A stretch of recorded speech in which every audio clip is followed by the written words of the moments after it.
Hello everyone, I'm Aaron, a birding naturalist. Welcome to my channel. As another atmospheric river comes in to dump buckets of water on California, I kind of wanted to talk about what the state of California is planning on doing or is currently doing with all this water.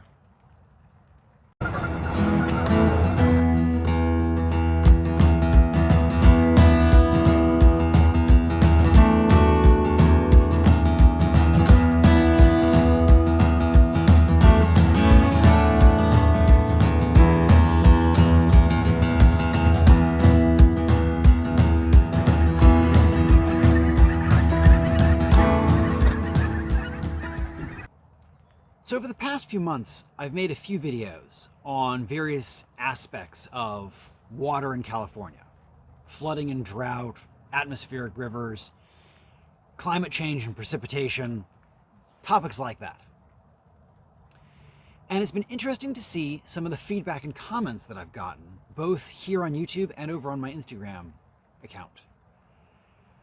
And the passion that many people have in responding to these topics, and the either misinformation or just lack of information that people seem to have.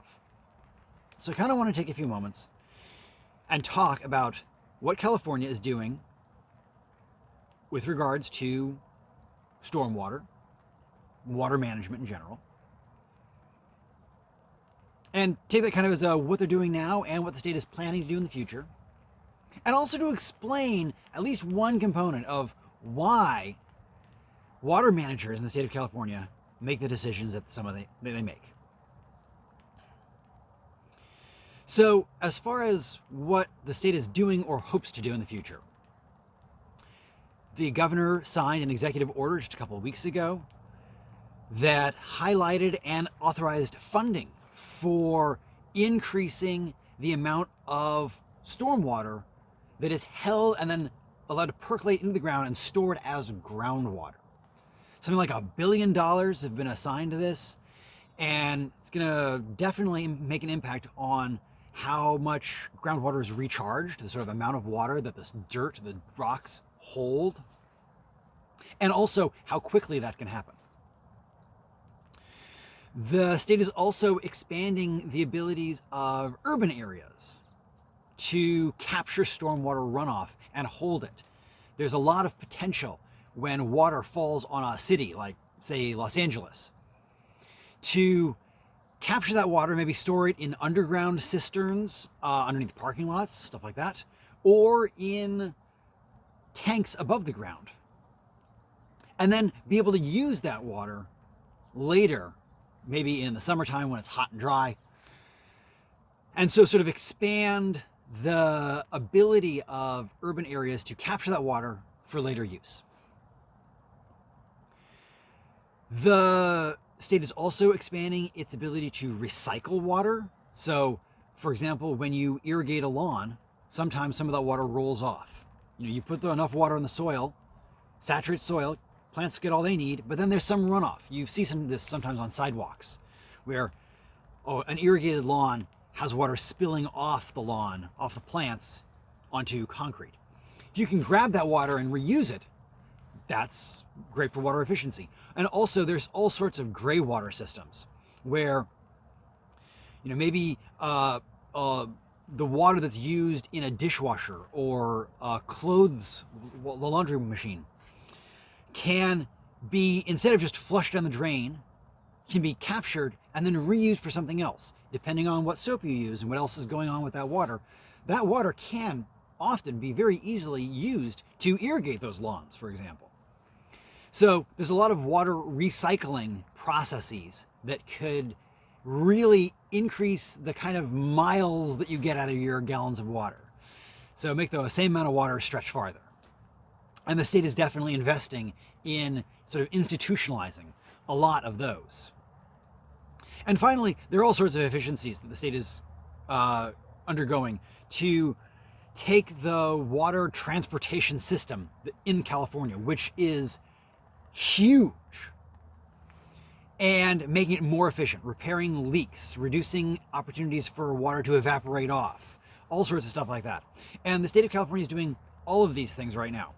So to the detractors who say that the state of California does nothing and is doing nothing, I think those are points sort of to counter that.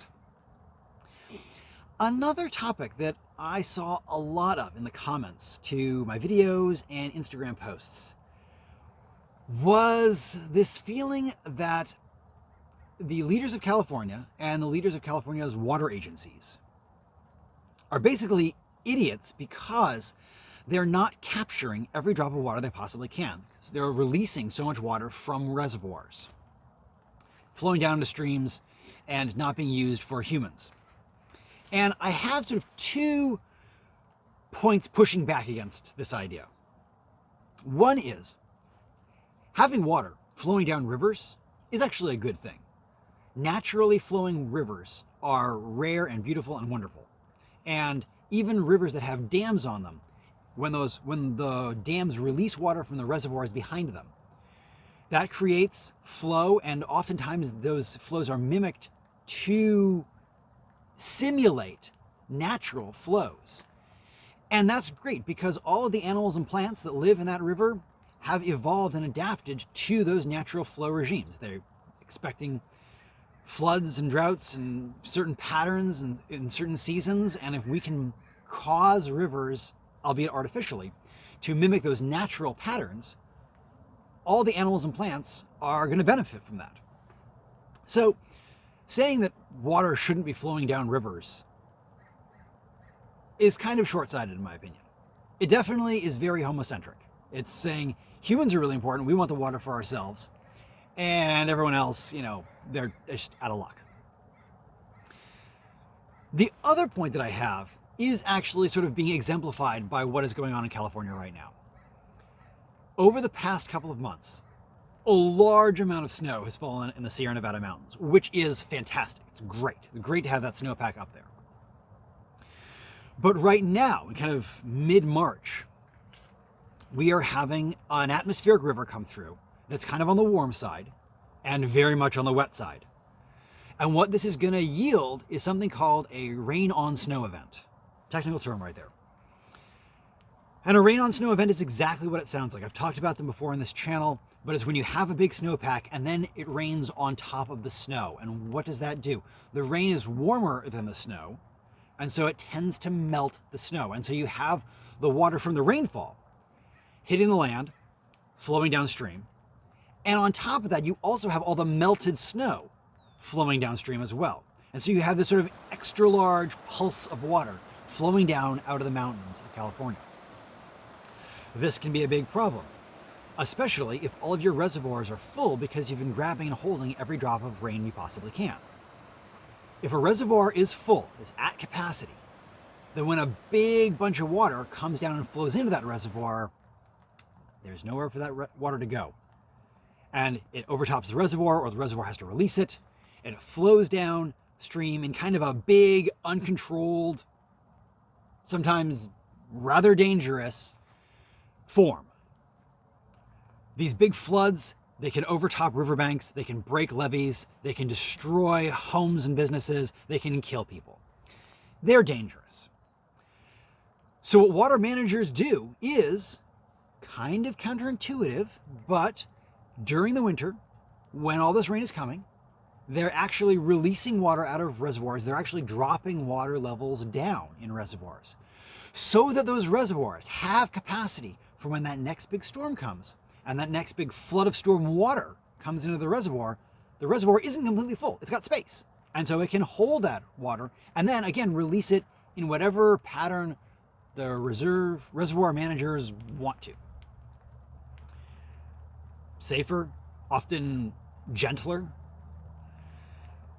more measured, more controlled, and also it can extend the life of those releases through the drier, hotter parts of the year. So the idea that during winter, reserve managers don't just grab a hold of every drop of water they possibly can is a really good thing. It's not a stupid move at all on their part. It's a really good move and it saves lives. And so that's another point against the detractors that say, oh, it's just stupid not to grab every drop of water. It would be really, really unfortunate if right now the big reservoirs of California were full, like at capacity. Because this atmospheric river that's dropping water behind me is gonna melt a lot of snow in the Sierra, and all of that water, the rain and snow combined, is all gonna come down, and it's gonna have to go somewhere. And so it's good that our reservoirs are a little bit below capacity. In fact, some of them are significantly below capacity, so they can catch that water.